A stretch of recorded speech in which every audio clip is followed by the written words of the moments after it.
अस्सलाम वालेकुम दोस्तों, मैं हूं मोहम्मद सलीम और आप देख रहे हैं मेरा YouTube channel SRF Bahawalpur update.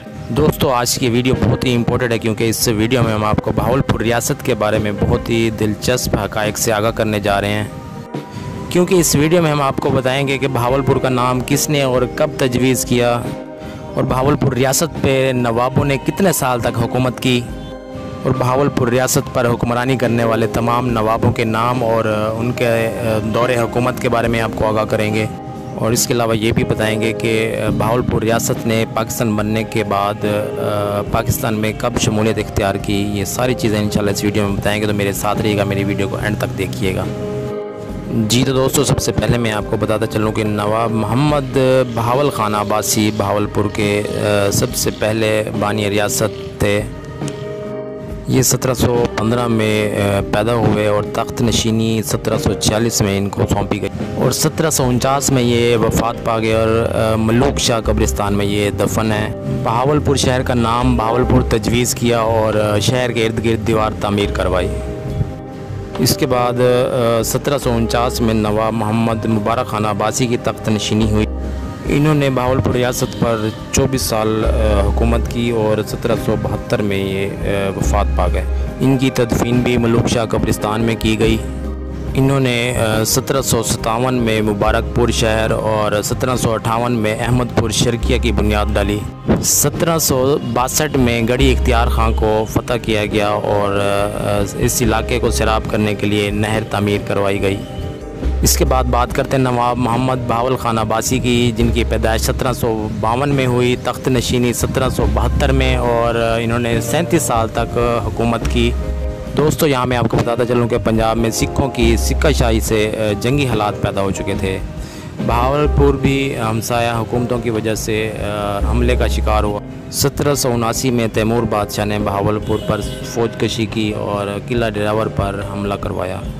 जी तो दोस्तों, इसके बाद हम बात करते हैं नवाब सादिक मोहम्मद खान अब्बासी की। 1780 में इनकी पैदाइश हुई और 1809 में तख्त नशीनी संभाली। हुकूमत 17 साल तक इन्होंने की और 1825 में ये वफ़ात पा गए। 1818 में शाह शुजा को इसके भाइयों ने तख्त से बेदखल कर दिया और काबिल से निकाल दिया और महाराजा रंजीत सिंह ने इस पर डोरे डालने चाहे। इसने रियासत भावलपुर पहुंचकर नवाब साहब से मुलाकात की और मदद तलब की और नवाब भावलपुर की मदद से शाह शुजा ने दोबारा डेरा गाजी खान फतह कर लिया। अब बात करते हैं नवाब मोहम्मद बहावल खान अब्बासी की। 1797 में ये पैदा हुए। 1825 में इन्होंने तख्त नशीनी संभाली। 28 साल तक इन्होंने हुकूमत की। 1852 में ये वफ़ात पा गए। महाराजा रंजीत सिंह ने बहावलपुर पर हमला करवाया और हमले में साहिवाल ज़िला मुल्तान, मुजफ्फरगढ़ और डेरा गाजी खान इसके कब्ज़े में चले गए। लेकिन यहाँ के गवर्नर जनरल हिंद ने रंजीत सिंह को हिदायत जारी की कि वो बहावलपुर रियासत पर हमला से बाज रहे। इसके बाद बात करते हैं नवाब सादिक मोहम्मद खान अब्बासी सालिस की। तो इनकी तख्त नशीनी 9 अक्टूबर 1852 में हुई और ये सिर्फ 4 माह हुकूमत करने के बाद 1853 में वफ़ात पा गए। तख्त नशीनी की बगावत के खौफ से अपने भाई हाजी खान को फतेहगढ़ के किले में नज़रबंद कर दिया। इस अमल से रियाया में नाराज़गी के जज्बात फैल गए। बहराम खान चांडियो और खुदाबख्श हिलानी 1853 को किला फतेहगढ़ पहुँचे और हाजी खान को रातों रात किला से निकाल कर ऊँट पर सवार किया और खानपुर जाकर तख्त नशीन कर दिया। सादिक मोहम्मद खान अब्बासी को 1853 में हटाकर लाहौर में नज़रबंद कर दिया और वो इसी हालत में इंतकाल कर गए और लाहौर में इनको दफन किया गया। इसके बाद हम बात करते हैं नवाब हाजी खां उर्फ फ़तेह खां अब्बासी की। इनकी तख्त नशीनी 1853 में हुई। 5 साल हुकूमत करने के बाद 1858 में इंतकाल कर गए। 1857 की जंग आज़ादी शुरू हुई और इस नाजुक मौके पर नवाब साहब की तरफ से फ़ौज और माली इमदाद दी गई।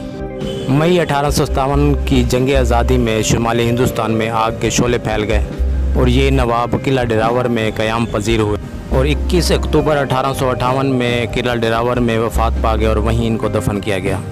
इसके बाद बात करते हैं नवाब रहीम यार खां अब्बासी राबे की। ये भावलपुर रियासत के 9वें फरमान रवां थे।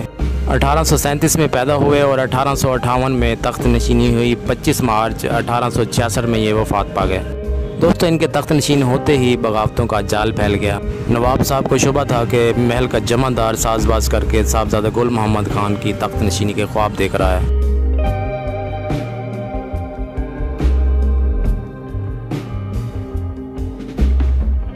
इसके बाद बात करते हैं नवाब सादिक मोहम्मद खान अब्बासी राबे की।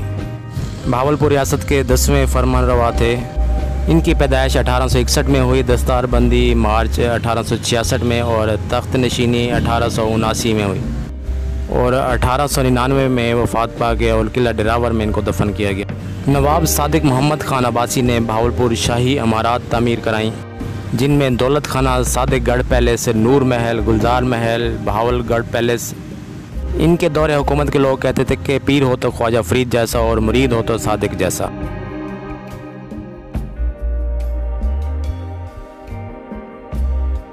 इसके बाद बात करते हैं भावलपुर के 11वें फरमानरवा नवाब मोहम्मद भावल खान अब्बासी की।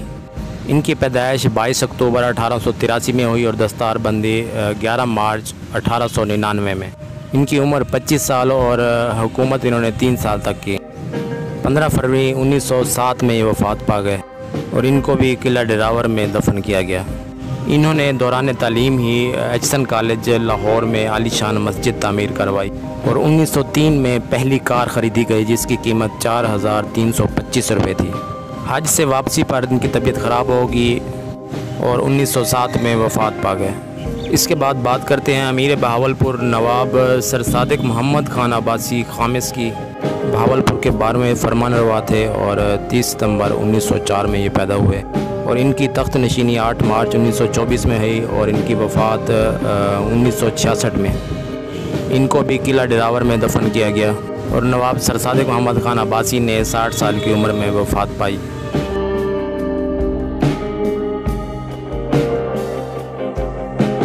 इसके बाद बात करते हैं अमीर भावलपुर नवाब मोहम्मद अब्बास खान अब्बासी अव्वल की। तो इनकी पैदाइश 22 मार्च 1924 में हुई और वफ़ात 14 अप्रैल 1988 में। ये 1974 में वज़ीर-ए-आज़म पाकिस्तान जुल्फ़िकार अली भुट्टो के दौरे हुकूमत में पंजाब के गवर्नर रहे और जनरल ज़िया-उल हक़ के दौर में मजहबी अमूर के वफाकी वज़ीर के ओहदे पर भी रहे। इस तरह 1000 साल तक अरूज पजीर ख़ानदान अब्बासिया मोहम्मद अब्बास खान अब्बासी अमीर ऑफ भावलपुर के बाद ज़वाल पजीर होना शुरू हो गया। जी तो दोस्तों, उम्मीद करते हैं स्टेट ऑफ भावलपुर के बारे में ये वीडियो आप लोगों को अच्छी लगी होगी। अगर अच्छी लगी तो मेरे चैनल को सब्सक्राइब करते हैं और बेल आइकन प्रेस करते हैं। इसी के साथ मोहम्मद सलीम को दीजिए इजाज़त। अगली वीडियो अगले व्लॉग के साथ इंशाल्लाह फिर हाजिर होंगे। तब तक दीजिए इजाज़त। अल्लाह हाफिज़।